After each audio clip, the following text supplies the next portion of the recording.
Whereas individual enhancement through technology might be considered as an individual's right, the social implications raise issues such as disparities, universal access across levels of society, and social acceptance. So how do you think we will deal with such social issues in the future? I hope we'll deal with them better than we're dealing with them now.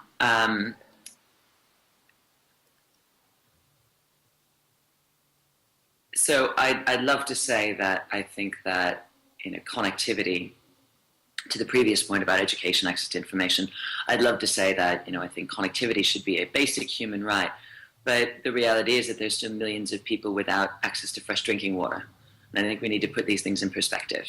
But many people think that Moore's law, the law that suggests that every 2 years the processing speed of integrated circuits doubles, or their cost is cut in half. A lot of people think that Moore's law is going to be done, will have reached its limit in the next decade or so, largely because everything will be so fast that it's like as fast as thinking, and we can't tell the difference if it gets any faster. But that will also lead to new things like quantum computing or DNA computing, things like that. And it's more or less impossible to know which of those things will come first and how quickly they'll come and what they will mean for us. We've never seen them. Some people think that we'll have artificial intelligence. We will reach the singularity, and machines will be able to make complex decisions in the way that only humans can now.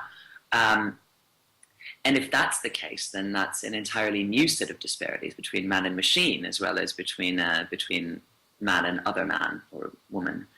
I think, again, the watchword here is tolerance, because these are really complex social, psychological, philosophical questions, and I think that's where the focus needs to be, is on the social and psychological and philosophical aspects of the questions, rather than on the technology that perhaps surfaces them more quickly or more urgently than it has in the past.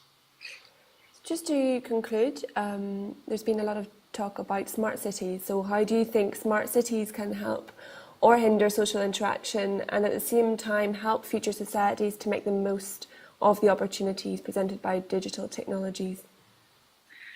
Well, I think that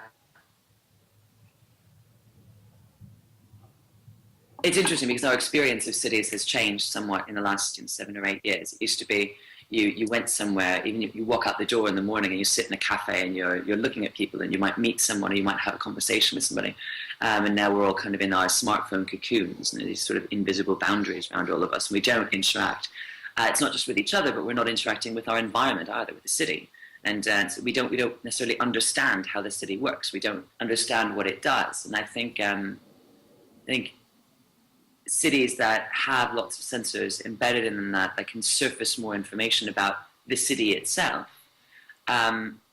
might encourage us to be better citizens, might encourage us to engage with the places where we live a lot more.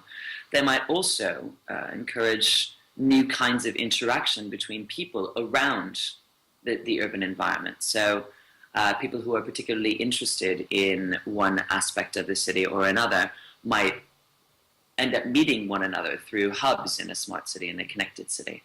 On another level, purely technologically, cities that have technology built into them means that we have to carry less of it around. So this idea that technology is a device-driven thing, an object-driven thing, and these objects are things that we carry around in our handbags and pockets,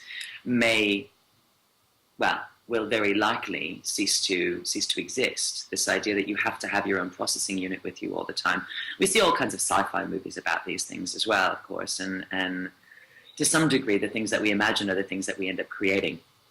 So I hope that we don't wind up living in Minority Report. God, I hope. But I think to some degree, this idea of heads up in the world and your environment giving you information about it, telling you what you need to know and helping you through your day, I think we're very likely to see that. I think we'll see that well before 2050.